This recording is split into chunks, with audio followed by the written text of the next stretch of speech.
NH투자증권 조현주 책임연구원 연결하겠습니다. 연구원님 안녕하세요. 네, 안녕하세요. 네, 먼저 오늘 우리 증시 어떻게 마감했는지부터 알려주시죠. 네, 오늘 코스피는 외국인 2거래일 연속 순매수 유입하면서 기술적 반등을 좀 시연을 했습니다. 일단 오늘 통계청에서 발표한 4월 산업생산 지표랑 설비 투자가 2018년 2월 이후 2개월 연속 증가를 하면서 긍정적인 경기 흐름을 보여줬는데요. 일단 4월 선행지수 그리고 동행지수 순환 변동치도 11개월 만에 동반 하락세를 멈추면서 어느 정도 한국 경제 지표가 저점을 확인했다라는 가능성이 기대감으로 좀 작용을 했습니다. 매크로 부담을 좀 경감시키는 요인으로 작용을 하면서 기술적 반등을 견인했다라고 볼 수 있을 것 같습니다. 네, 연구원님 오늘 외환시장 움직임은 어땠나요? 네, 원달러 환율은 어제 소폭 원화 강세를 보였었는데요. 오늘은 다시 1,190원을 상회하면서 약세 흐름을 좀 이어갔습니다. 아무래도 중국 PMI 지표가 쇼크를 좀 보였다는 점, 그리고 멕시코 관세 인상 우려 등이 안전자산 선호 심리를 좀 확대시키면서 원화 약세를 좀 자극시켰다라고 판단하고 있습니다. 네, 중국이나 일본 등 아시아 증시는 어떻게 움직였는지 궁금한데요. 네, 일단 아시아 전반적으로는 대부분 분위기가 좋았습니다. 일단 일본을 제외하고는 모두 강보한 마감을 했고요.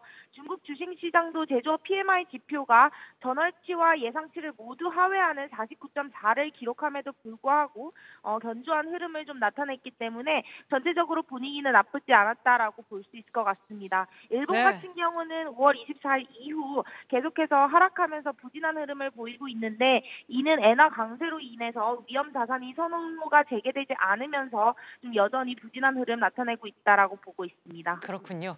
오늘 관심 종목은 어떤 게 있었습니까? 네, 일단은 CJ 대한통운이 한 4% 정도 상승을 했는데요. 2분기 실적 개선 기대로 주가가 상승했다라고 보실 수가 있습니다. 이번에 실적이 좀 더 개선될 수 있었던 이유는 올해 초에 택배비를 인상을 한 부분들이 이제 실적에 가미되면서 좀 긍정적으로 나타나고 있는데요. 최저임금 인상, 안전관리 비용 등 동사의 결정에 영향을 좀 줬다라고 분석을 하고 있습니다. 올해 3월 택배 평균 단가도 전년 대비 5.0% 상승하면서 택배 운임 상승이 향후에도 실적 개선을 계속해서 견인할 것이다라고 판단하고 있습니다. 네, 투자자들은 다음 주 증시 전략 어떻게 세워야 할까요?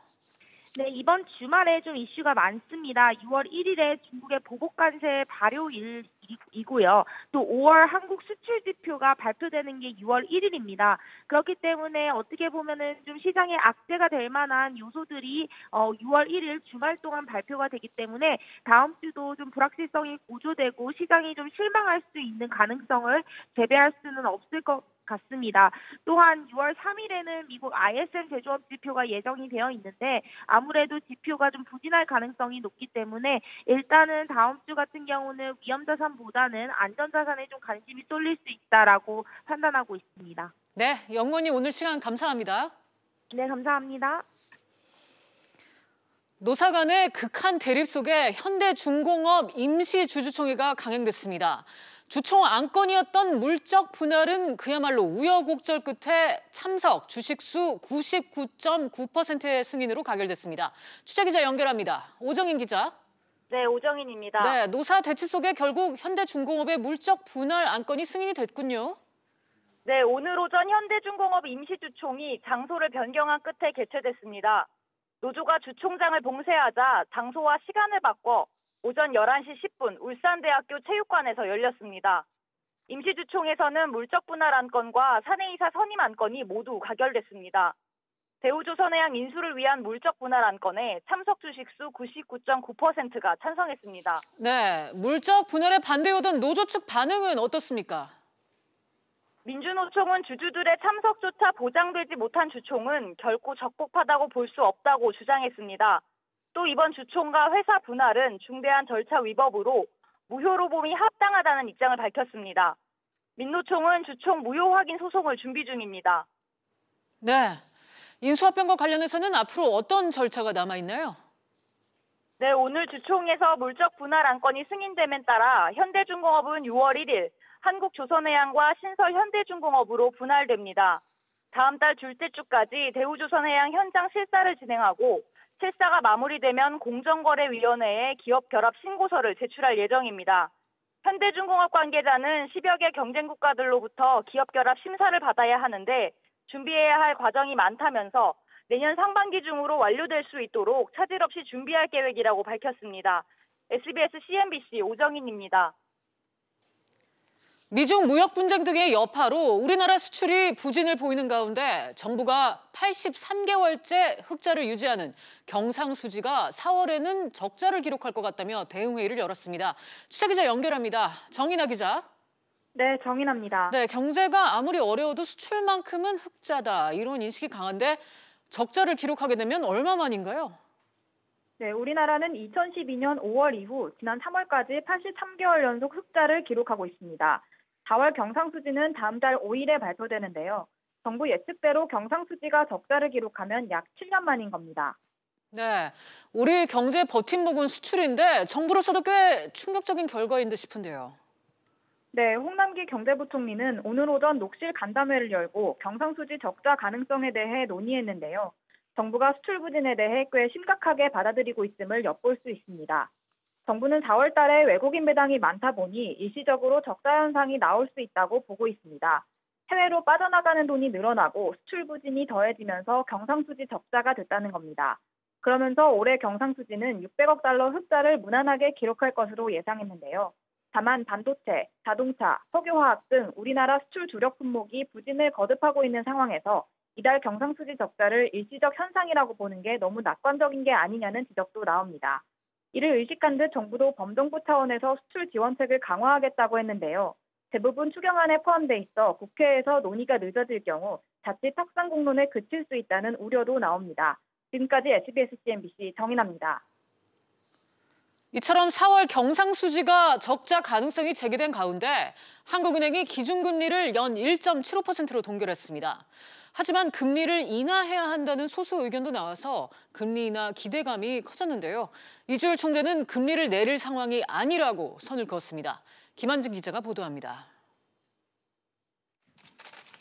한국은행 금융통화위원회는 기준금리를 연 1.75%로 동결했습니다. 지난해 11월 금리를 0.25%포인트 올린 이후 네 번째 금리 동결입니다.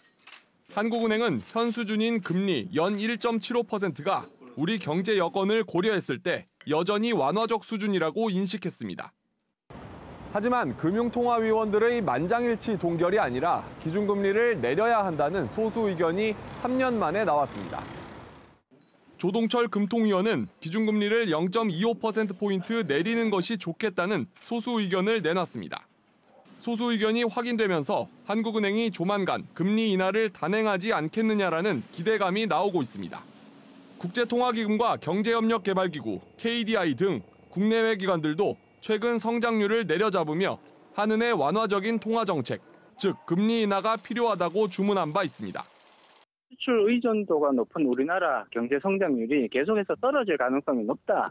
하락세가 계속 이어진다고 가정을 해보면 하반기, 특히 연말 근처에는 기준금리의 인하 가능성이 상당히 높다고 예상을 해볼 수가 있습니다. 하지만 이주열 총재를 비롯한 금통위 내부에서는 여전히 금리 인하를 고려하지 않는 시각이 강합니다. 거시경제와 금융안정을 이제 종합적으로 놓고 통화정책을 운영하게 되는데 지금은 기준금리 인하로 대응할 상황은 아직은 아니지 않느냐 저는 그렇게 보고 있습니다. 종전에 했던 입장에 변화가 없습니다. 금리를 더 내릴 경우 부동산이나 환율 급등세를 더 자극할 수 있다는 우려도 반영된 것으로 보입니다. SBS CNBC 김한진입니다. 이주열 한국은행 총재가 2년간 29% 오른 최저임금이 고용에 부정적인 영향을 줬다고 밝혔습니다. 이 총재는 금융통화위원회 후 열린 기자회견에서 이론상 임금이 오르게 되면 고용에 부정적인 영향을 주게 돼 있다면서 구체적으로 어떤 영향을 줬는지는 계량하기 어렵다고 말했습니다. 하지만 도소매업이나 음식 숙박업과 같이 최저임금을 적용받는 근로자 비중이 높은 곳에서 고용이 줄어든 것을 보면 최저임금이 고용에 영향을 줬을 것이라고 설명했습니다.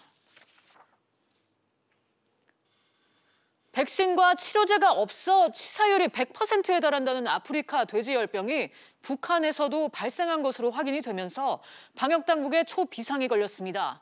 정부는 남쪽으로도 전파 가능성이 높다고 보고 긴급 대응에 나섰습니다. 취재기자 연결합니다. 이한나 기자. 네, 이한나입니다. 네, 먼저 북한 접경 지역의 방역을 대폭 강화한다고요? 네, 농림축산식품부는 오늘 접경 지역 10개 시군을 특별관리지역으로 지정하고 위기경보 심각 단계에 준하는 방역 조치를 취한다고 밝혔습니다. 이들 특별관리지역에는 서쪽의 강화군과 옹진군, 김포, 파주, 연천부터 철원을 거쳐 동쪽으로 화천, 인제, 고성 등이 포함됐습니다. 해당 시군의 주요 도로에는 방역 통제초소와 소독시설을 설치해 방역을 실시합니다. 우선 오늘 접경 지역에 있는 모든 양돈 농가에 대한 집중 소독이 시작됐고요. 다음 달 7일까지는 전체 353개 돼지 농가에 대한 혈청 검사가 실시됩니다. 또 이동하면서 돼지열병을 퍼뜨릴 수 있는 야생 멧돼지 차단 조치도 강화하는데요. 접경 지역에 있는 모든 양돈 농가에 포획틀과 울타리가 설치됩니다. 네, 아프리카 돼지열병이 발생한 북한은 현재 어떤 상황인가요? 농식품부에 따르면 북한은 어제 세계동물보건기구에 아프리카 돼지열병이 한 건 발생했다고 보고했습니다. 발생한 곳은 압록강에 인접한 자강도 우시군에 있는 농장인데요. 사육 중인 돼지 99마리 중 70여 마리가 폐사했고 나머지는 살처분됐습니다. 보다 정확한 상황 파악과 대응을 위해 우리 정부는 북한과의 협력 방안을 모색 중인데요. 통일부는 북한 내 아프리카 돼지열병의 확산 방제를 위한 남북 협력을 추진할 준비가 돼 있다면서 협의가 진행되는 대로 구체적인 준비를 해나가겠다고 밝혔습니다. 지금까지 SBS CNBC 이한나입니다. 인천국제공항 입국장 면세점이 오늘 공식적으로 문을 열었습니다. 여행객들은 총 $600 한도 내에서 물품을 구입할 수 있게 됐는데요. 취재기자 연결해 자세한 내용 알아보겠습니다. 박연신 기자. 네, 박연신입니다. 네, 국내 첫 입국장 면세점 영업을 시작했죠? 네, 그렇습니다. 오늘 오전 개장식을 거쳐 오후 2시부터 문을 열었습니다. 모두 3개 매장인데 인천공항 제1터미널과 2터미널 소화물 수치구역 옆에 위치하고 있습니다.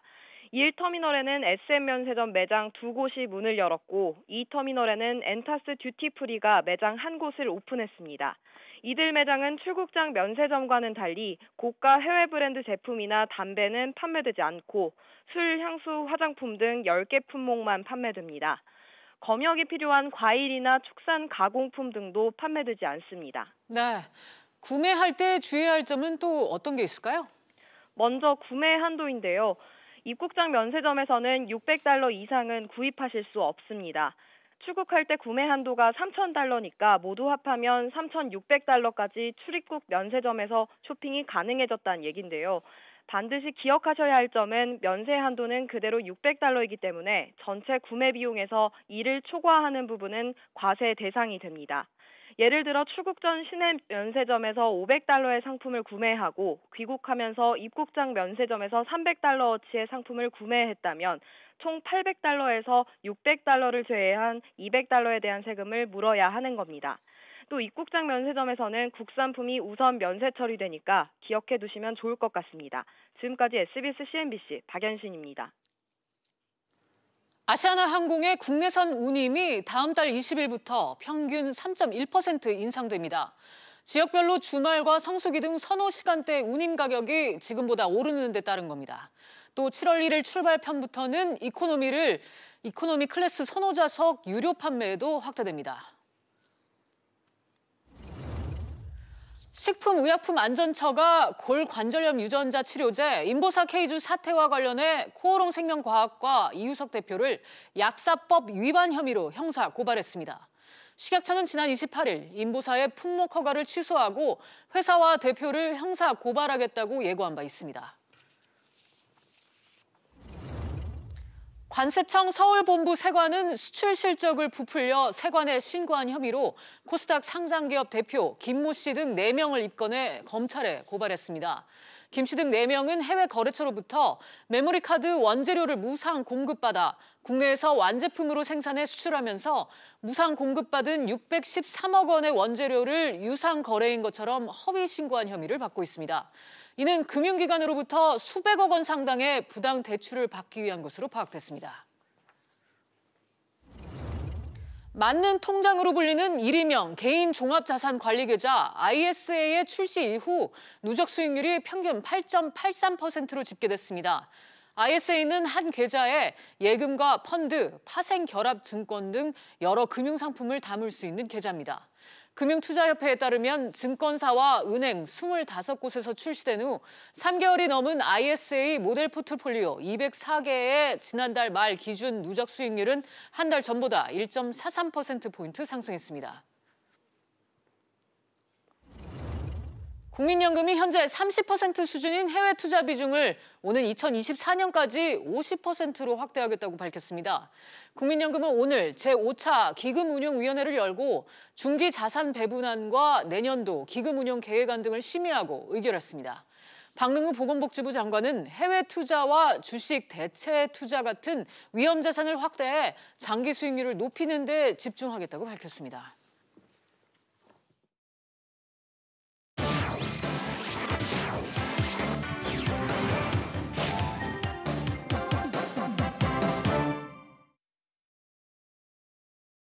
주요 이슈를 체크해보는 시간, 이슈체크 오늘입니다. 그럼 바로 오늘 첫 번째 이슈부터 만나보겠습니다.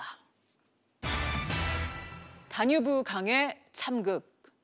한국인 관광객 7명이 사망하고 19명이 실종된 헝가리 유람선 침몰 사고는 사고 발생 이틀이 지났지만 아직까지 실종자 수색에 진전이 없습니다. 이런 가운데 헝가리 구조당국은 잠수부를 투입해서 침몰한 선체 조사에 나설 예정인데요. 황인표 기자와 현재 상황 알아보도록 하겠습니다. 황 기자, 먼저 현재 상황부터 전해주시죠. 네, 그 실종자 수색 구조 작업이 이틀째 이어지고 있지만 이 궂은 날씨와 이 불어난 강물 때문에 수색에 어려움을 겪고 있는 것으로 알려졌습니다. 헝가리 현지 언론에 따르면 이 사고가 발생한 다뉴브강의 수위는 5m를 넘었고 이 상류에서 물이 계속 유입되면서 6m에 육박할 것으로 알려졌습니다. 여기에 바람까지 강하게 불고 있다고 합니다. 헝가리 경찰이 선박 인양을 하겠다고 했는데 이 높은 강물 수위와 바람 때문에 이마저 쉽지 않은 것으로 전해졌습니다. 이 헝가리 당국은 곧 잠수부를 투입해 이 선체 내부 조사에 나서겠다고 밝힌 상황입니다. 이 피해 한국인 33명 중 생존자는 7명, 이 사망자 7명, 그리고 실종자는 19명으로 아직까지 그대로인 상황입니다. 네, 황 기자, 사고 후에 생존자 그리고 이제 목격자들의 이제 진술이 나오고 있는데 어떤 얘기가 나옵니까? 네, 그 한국인 생존자 중 한 명이 퇴원 후 머물고 있는 호텔에서 한국 취재인들과 만나서 당시 상황을 얘기를 해줬는데요. 이 생존자는 이 갑판에서 사진을 찍거나 하선을 준비하는 관광객이 약 20여 명 정도 있었고 나머지 10여 명은 아래쪽 선실에 모여 있었다고 말했습니다. 이어 큰 크루즈가 오는 걸 봤지만 그대로 우리 배를 들이받으리라고는 상상도 못했다고 밝혔습니다. 또 다른 생존자는 순식간에 배가 완전히 뒤집히면서 침몰했다면서 이 갑판에 있던 사람들이 한꺼번에 이제 물에 빠졌고 1층 선실에 있던 사람들은 빨리 빠져나오지 못했을 것이라고 말을 했습니다. 이 유람선을 들이받은 그 대형 크루즈선의 이 관광객들도 관련된 증언을 했는데요. 한 미국인 관광객은 이 발코니에 있었는데 이 도와달라고 소리치는 그 물속의 사람들을 보았다고 말했습니다. 또 뭔가에 부딪히는 느낌은 전혀 받지 못했다고 덧붙였습니다. 이 당시 크루즈선은 유람선을 이제 들이받은 후에 그대로 앞으로 나아갔습니다. 네, 정부는 어떻게 대응하고 있습니까? 네, 그 청와대는 이번 사건과 관련해서 이 헝가리 현지와 지속적인 소통을 통해서 구조 상황을 점검하고 있다며 그 문재인 대통령에게도 보고가 이뤄지고 있다고 밝혔습니다. 이 현지 수습을 위해 어젯밤 헝가리로 향한 강경화 장관은 우리 시간으로 오후 3시쯤 도착해서 지금 사고 수습에 이제 나설 것으로 알려졌습니다. 이 정부의 신속 대응팀은 오늘 오전 39명에서 지금은 47명으로 늘어났습니다. 어제 급파된 1차 선발대는 우리 시간으로 오늘 새벽 2시 40분쯤 현재 도착했고 이어서 이제 수중 구조 경험이 있는 소방관과 해군, 해경 등도 곧 도착할 예정입니다. 알겠습니다. 황 기자 잘 들었습니다. 그럼 다음 이슈로 넘어가 보겠습니다. 한은 1.75% 유지. 금통위가 끝난 뒤에 이주열 총재의 브리핑에서는 금리 인하 가능성을 묻는 질문이 쏟아졌고 이 총재는 애써서 선을 긋는 모습을 보였습니다. 이를 두고 한국은행이 금리를 올리지도 그렇다고 내리지도 못하는 딜레마에 빠져 있다는 분석이 설득력을 얻고 있는데요. 계속해서 손석우 기자와 얘기 나눠보도록 하겠습니다. 손 기자, 오늘 이제 이 총재가 거듭해서 금리 인하를 할 상황이 아니다. 계속해서 이제 강조를 했는데 이 국내외 연구기관이나 시장 전문가들 사이에서는 여전히 금리 인하의 필요성이 제기되고 있잖아요. 그렇습니다. 뭐 앞서 짚어봤지만 이제 금통위에서 3년여 만에 금리 인하 소수 의견이 나왔고요. 이 앞서 또 최근 한국개발연구원 KDI나 국제협력기구 OECD 같은 국내 기관들도 완화적인 통화 정책, 즉 한은의 금리 인하 필요성을 제기해 왔죠. 1분기 경제 성장률이 마이너스로 떨어졌을 만큼 경기가 둔화돼 있다는 점, 또 경기 둔화로 인해서 물가 상승률은 0%대에 그치고 있다는 점 등이 금리 인하 필요성의 근거로 제시되고 있습니다. 네, 그럼에도 한국은행 입장에서는 금리 인하에 신중할 수밖에 없는 이유도 한두 가지가 아니죠. 네, 국내 기관이라든지요, 시장 전문가들의 지적을 금통위원들이나 한국은행 실무자들이 모를 리가 있겠습니까? 그리고 또 가만히 보면요, 상당수 시장 전문가들이 금리 인하 필요성을 제기하더라도 오늘 금통위에서 금리가 동결로 결론이 날 것이다라는 데에는 이견들이 없었습니다. 네. 한국은행이 금리 결정에 있어 일종의 딜레마에 빠져 있다라는 것을 시장에서도 인지하고 있다라고 볼 수 있는 부분입니다. 한국은행 입장에서 금리 인하 섣불리 결정할 수 없는 이유 참 많습니다. 우선 미국과의 금리 격차가 0.75%포인트인 현 상태에서 더 벌어지는 상황을 원치 않는다는 것이 있고요. 또 국내에 투자된 이 해외 자금이 빠져나가는 원인을 바로 이 금리 격차가 벌어짐으로 인해서 원인을 제공할 수 있기 때문입니다. 네. 이 가계부채 증가 속도가 줄었다고는 하지만 여전히 소득보다 빠르게 늘고 있다는 것도 금리 인하를 선택하지 못하는 배경으로 꼽힙니다. 네, 그래서일까요? 손 기자, 재작년 그리고 작년에 금리를 올릴 기회가 있었을 때 올리지를 못해서 지금 이제 한은이 당시에 이제 통화 정책을 실기했던 거 아니냐, 좀 다시 한번 얘기가 되고 있죠. 네, 추경이 타이밍이라고 얘기하는 것처럼 금리 결정하는 데 있어서도 타이밍이라는 말이 있죠. 미국 연준이 통화 정책을 긴축 기조로 바꾸면서 재작년과 작년에 각각 4번씩 총 8차례에 걸쳐서 금리를 올렸습니다. 그 사이에 한국은행은 금리를 2차례 올렸습니다. 가정이긴 합니다만 만약 한은이 재작년과 작년에 한두 차례 정도 더 금리를 올렸다면 지금 이런 상황에서 금리를 인하할 수 있는 대응 여력을 갖췄을 것이다라고 보는 시각도 분명히 존재하고 있습니다. 또 밤사이 리처드 클라리다 미국 연준 부위원장이 경기 전망이 악화된다는 것을 전제로 하긴 했지만 금리 인하를 고려해야 한다는 입장을 밝혀서 미국에서도 금리 인하 논쟁이 한창입니다. 이런 가운데 미중 무역 협상의 불확실성은 여전하고 환율도 불안한 움직임을 보이고 있습니다. 한은 입장에서는 이 금리 결정을 하는 데 있어 복잡한 함수관계에 둘러싸여서 이러지도 저러지도 못하는 일종의 딜레마에 빠져 있는 그런 상황입니다. 알겠습니다. 손 기자 잘 들었습니다. 그럼 마지막 이슈로 넘어가 보겠습니다. 최태원의 사회적 가치. 한 주간의 뉴스의 중심에 있었던 재계 인물들에 대해서 이번에는 알아보도록 하겠습니다. 정윤영 기자가 나와 있습니다. 정 기자, 며칠 전에 사회적 가치를 주제로 해서 국내 첫 민간 행사가 열렸는데 이 행사가 제안한 게 최태원 SK 회장이라고요? 네, 평소 사회적 가치에 깊은 관심을 갖고 있었던 최태원 회장이 행사를 제안해서 열렸습니다. 이 행사에는 80여 개 기관과 단체 4,000명 이상이 참석했는데요. 이 메인 강연은 서서 들어야 될 정도로 성황을 이뤘습니다. 네. 최태원 회장이 지금 사회적 가치 전도사라고 불릴 정도로 이 분야에 관심이 많은 모양이에요. 네, 그렇습니다. 2014년에는 옥중에서 관련 책을 썼고 굵직한 포럼에선 사회적 가치를 화두로 던지곤 했습니다.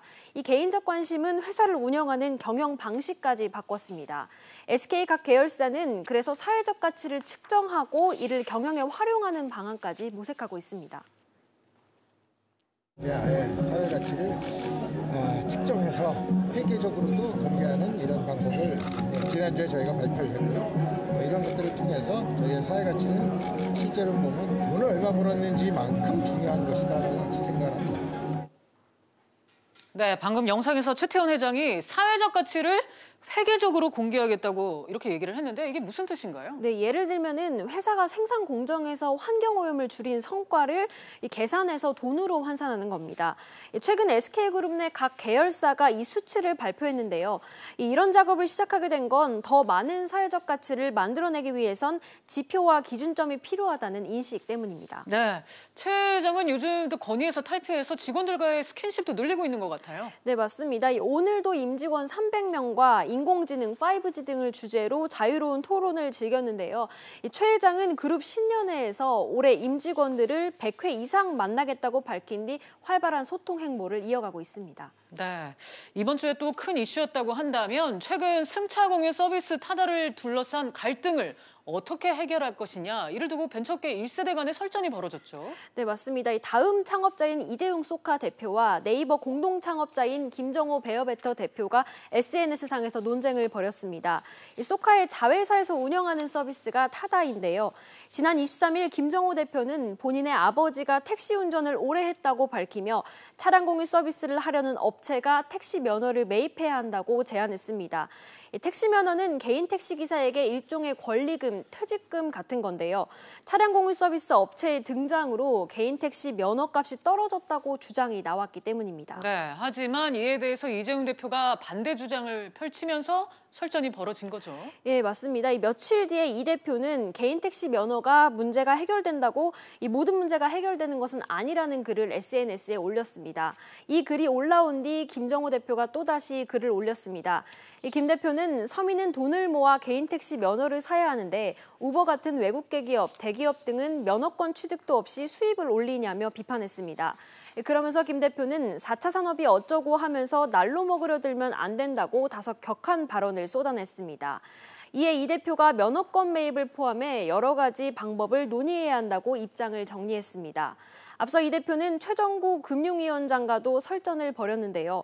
이 논쟁만 이어질 뿐 타다와 택시업계의 갈등은 해결 조짐을 보이지 않고 있는 상황입니다. 네, 알겠습니다. 정 기자 잘 들었습니다. 비즈플러스 계속해서 오후 토론으로 이어가겠습니다. 오후 토론은 시청자 여러분들도 유료 문자 100원으로 의견 보내주시면 실시간 토론에 참여하실 수 있습니다. 샤프 3698로 많은 참여 부탁드립니다.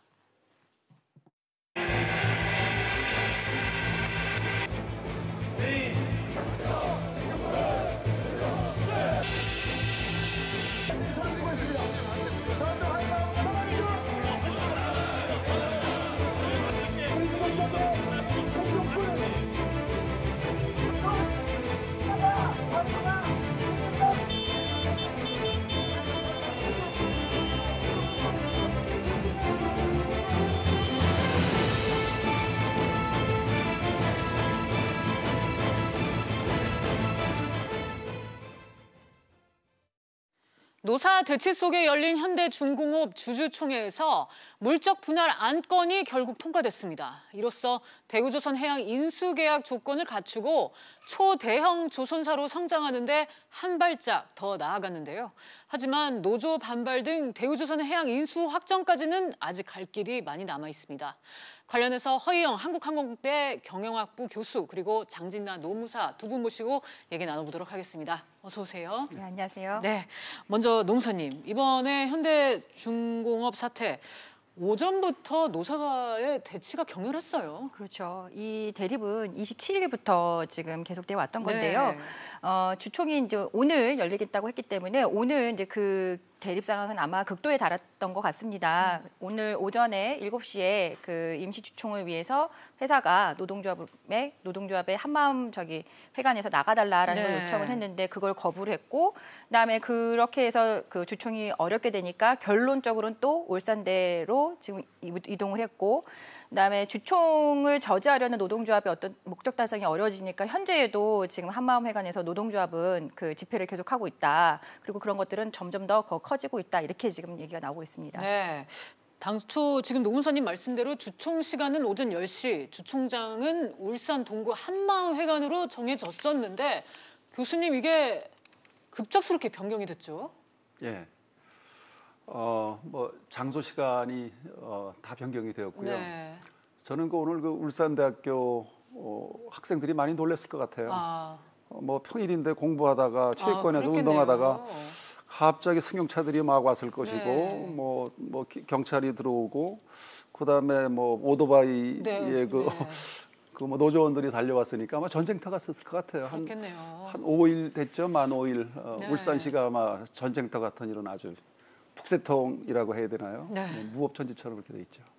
정말 지금 울산시가 진짜 혼란스러울 것 같은데 일단 예정대로 주총은 열렸고 물적 분할 안건은 통과가 됐습니다. 안건이 5분 만에 처리가 됐습니다. 노무사님, 사측 입장에서는 굉장히 다급했던 모양이에요. 예.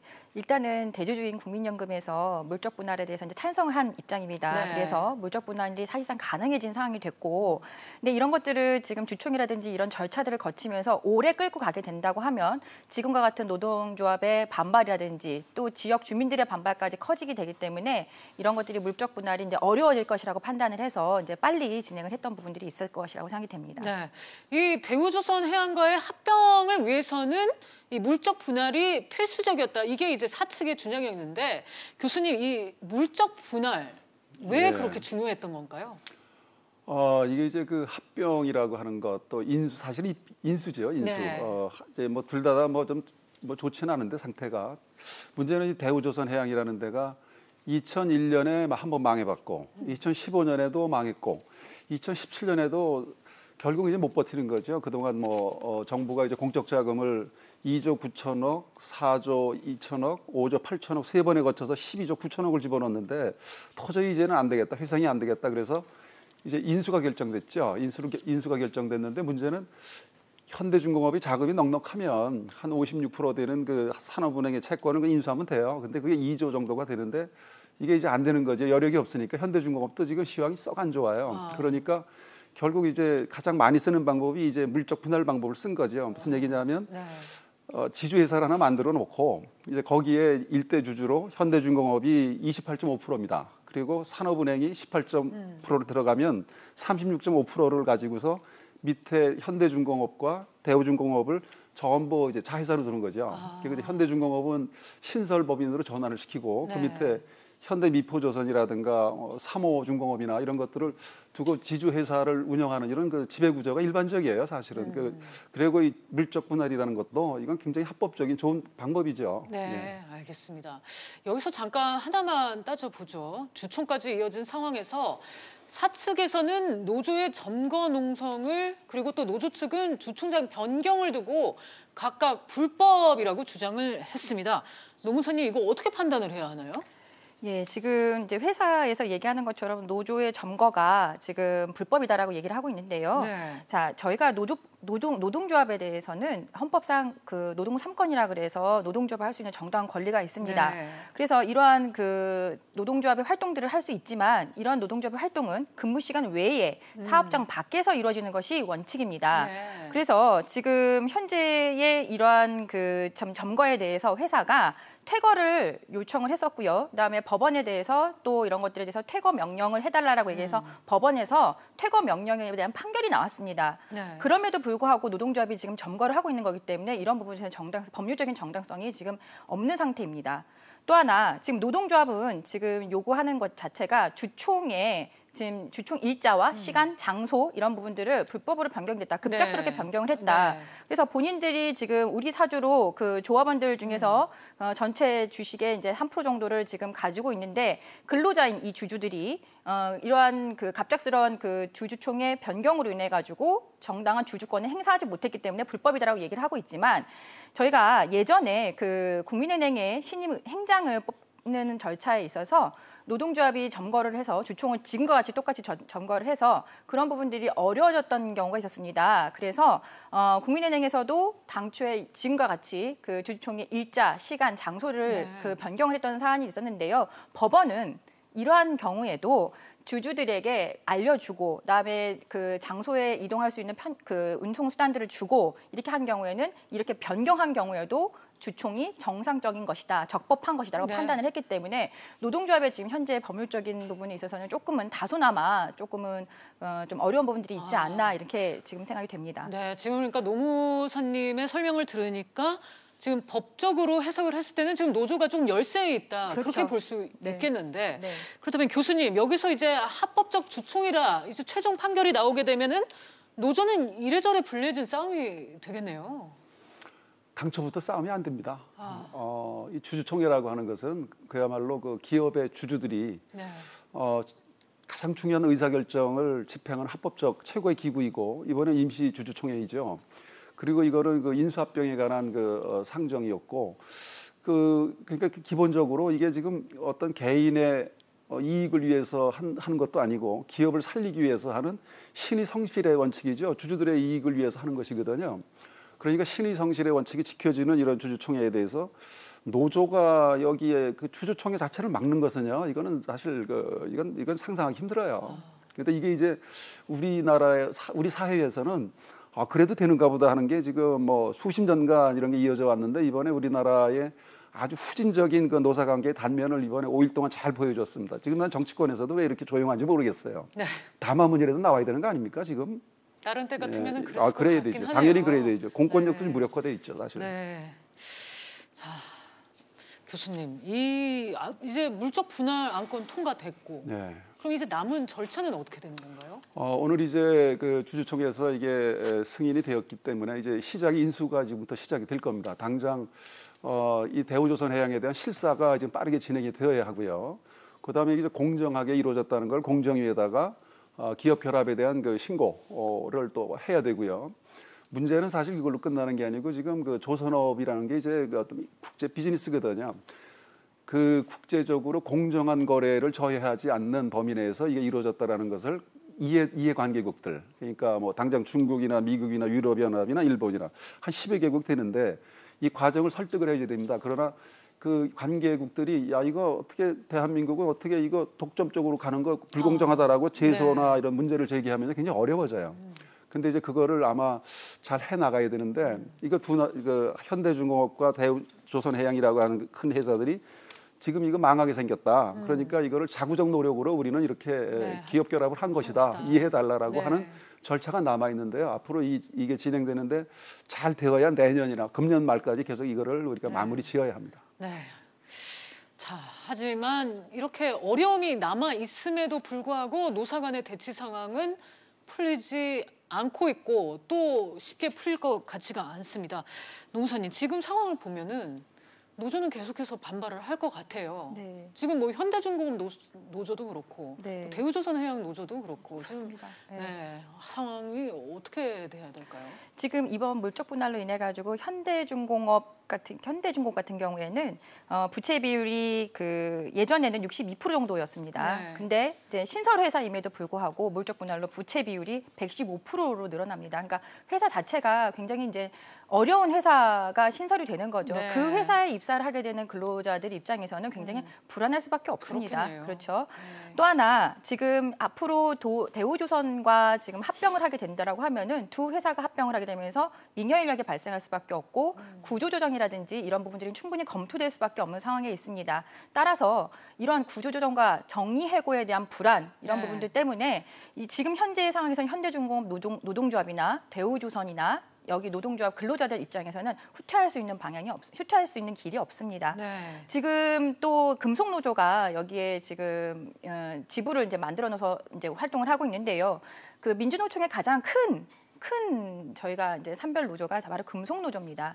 이 금속노조가 여기 현대중공업 이 사태에 대해서도 어떻게 보면은 굉장히 민주노총이 사활을 걸고 지금 대응을 할 거기 때문에 노동조합의 지금 반발이라든지 이런 것들은 향후 더 커질 것으로 그렇게 판단됩니다. 네, 지금 노무사님이 말씀하신 대로 이 현대중공업의 직원들, 그 노조들이 느끼는 그 구조조정에 대한 불안감은 이해는 가긴 갑니다.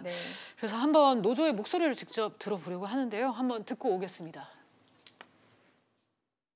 현대중공업이 기수화 체제로 완성이 되면 이제 한국의 자본들은 앞다투어 지주사를 전환해서 돈 되는 것들 다 빼가고 우리 노동자들은 착취의 구조의 생존권 싸움에 항상 매달려야 될 것입니다. 그렇기 때문에 더더욱 경중 노동자들은 물러설 수 없는 것입니다. 그렇지 않습니까, 현중의 동지들? 교수님, 앞서서 이 노조가 주총장을 점거한 거에 대해서는 있을 수 없는 일이다. 그렇게 이제 어떻게 보면 비판적으로 말씀을 해주셨는데 지금 이런 노조의 주장에 대해서는 어떻게 보세요? 저는 법치 훼손이라고 봅니다. 네, 법치 훼손이다. 네. 좀 구체적으로 말씀해 주시죠. 지금 우리한테는 이제 익숙하죠. 네. 현대중공업 같은 경우는 작년에도 파업 결의하고 하면은 그냥 파업 결의하고 그러고 있는데 사실 외국에서 보면요, 그 점에서 보면은 이제 너무 우리가 가는 길이 그러니까 그 노조가 많이 발달된 나라가 이제 독일이라든가 유럽이죠. 네. 그러나 거기는 산별 노조를 하거든요. 그러니까 개별 사업장이나 회사 단위로다가 시설을 점거 파업을 하는 일은 없죠.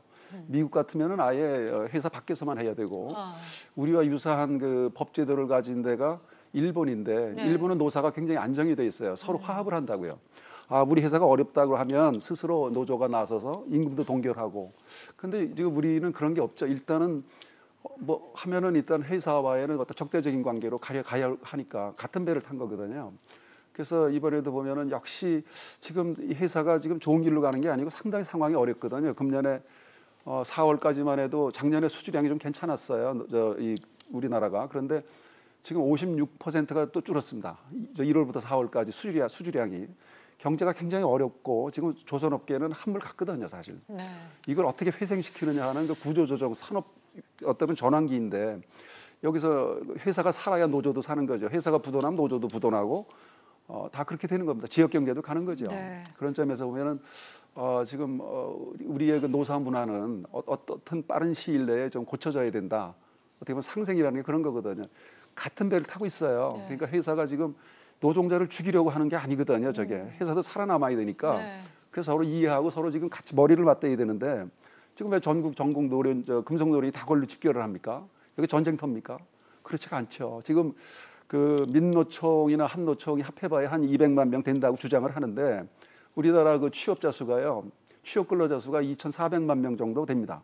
그러니까 2,200만 명은 그 노조 가입도 못 해요.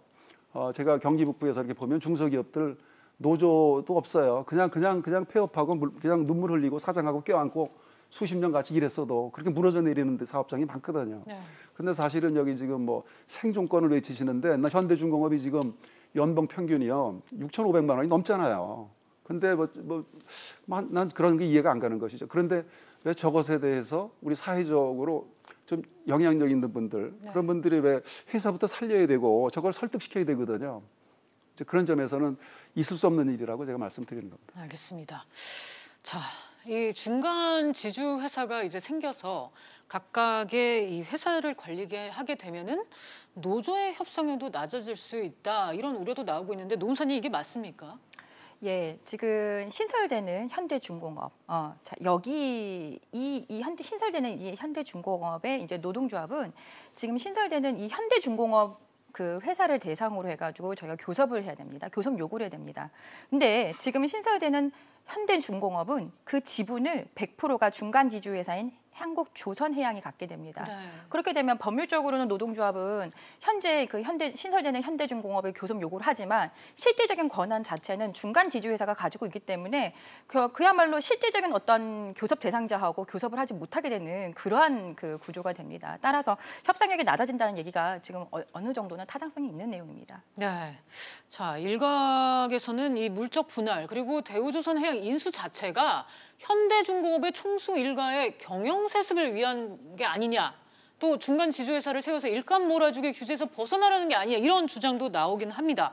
교수님 이거 어떻게 보세요? 그러니까 저는 경제 현상을 보는 그러니까 프레임을 어디다 갖다 놓느냐에 따라 크게 다르죠. 네. 이번에 물적 분할의 문제는 두 회사가 지금 우리나라 조선 3사가 지금 다 어렵거든요. 네.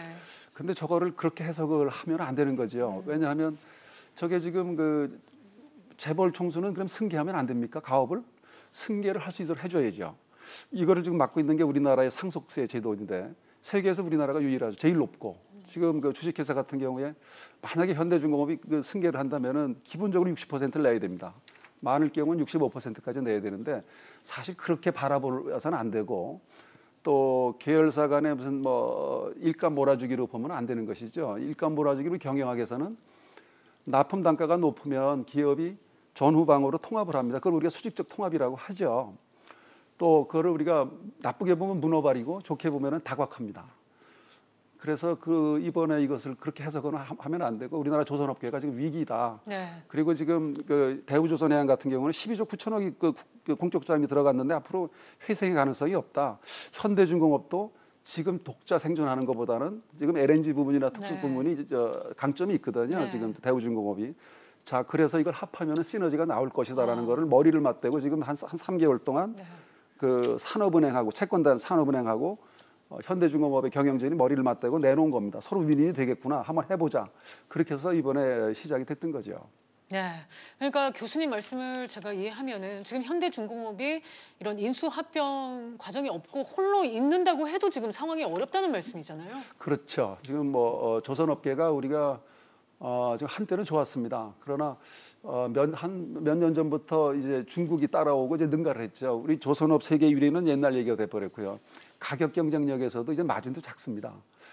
그래서 지금은 이대로 주저앉을 수는 없다. 그래서 우리 거제도 지역사회와 그렇다고 이거를 그냥 놔둘 수는 없습니다. 시장 논리로 놔둘 수는 없고 국가가 돈을 대줬던 거죠.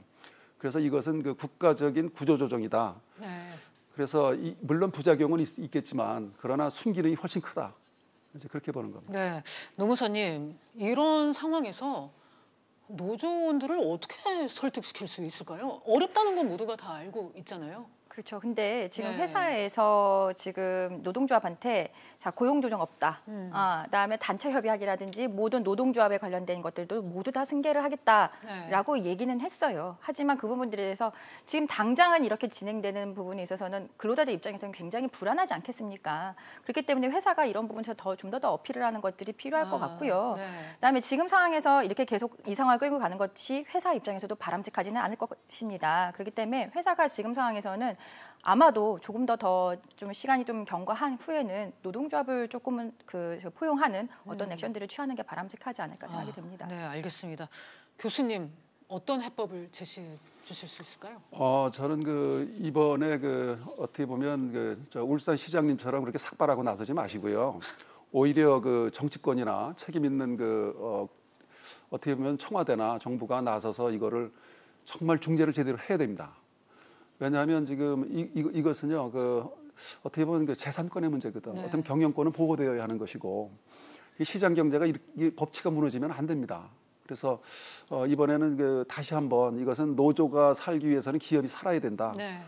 그리고 외국을 좀 스타디를 하고 왜 극심했던 일본이 60년대를 지나면서 노사가 안정이 되었는가, 회사가 어려워질 때 노조가 협력하고 있는가, 그런 거를 우리가 이번에 반면교사로 삼아야 되고요. 물론 안타까운 일이죠. 지금 이게 업황이 시황이 좋으면 이런 일이 없겠으나 사실 기업이라고 하는 것은 자연인 우리가 80년 이상을 산다고 치면 기업은 지금 보통 한 30년을 못 삽니다.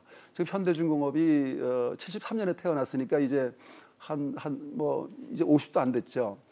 그러니까 이게 기업이 생존하고 발전하는 것은 참으로 만만치가 않은 일인데 그거를 우리 노조에서도 좀 이해를 하고 우리 경영진이 우리 회사가 잘 되어야 우리도 잘 되는 것이구나. 그거를 이번에 좀 깨달았으면 좋겠습니다. 네. 노무사님, 그냥 갑자기 든 마지막 질문 하나 드릴게요. 아까 교수님도 약간 정치적으로 이렇게 설득하는 과정이 이번에는 전혀 보이지가 않는다. 그런 비슷한 말씀을 해주셨는데 그 점에 있어서는 어떻게 보세요?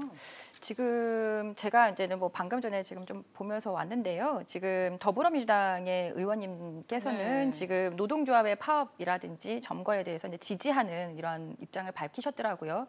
그리고 이제 또 주변에 있는 어떠한 주민들까지도 여기 노동조합의 이제는 파업이나 이런 부분들에서 이제 지지를 하고 나섰는데요. 지금 교수님 말씀하신 부분도 충분히 좋은 말씀이십니다. 그래서 이런 부분들에서는 어떤 특정 정당이 아니라 지금 당정청이 하나로 모여가지고 의견을 모아가지고 이 사태를 해결하는 것이 맞다라고 생각이 들고요. 특정 정당이 특정 어떤 그 부분에 대해서 특정 그 어떤 노동조합 회사에 대해서 얘기를 하는 것 자체는 이 사태에 대해서 해결이 될 수 있는 그런 좋은 방향은 아니라고 보여집니다. 네, 알겠습니다. 오늘 두 분 말씀은 시간 관계상 여기까지 듣도록 하겠습니다. 오늘 말씀 감사드립니다. 감사합니다.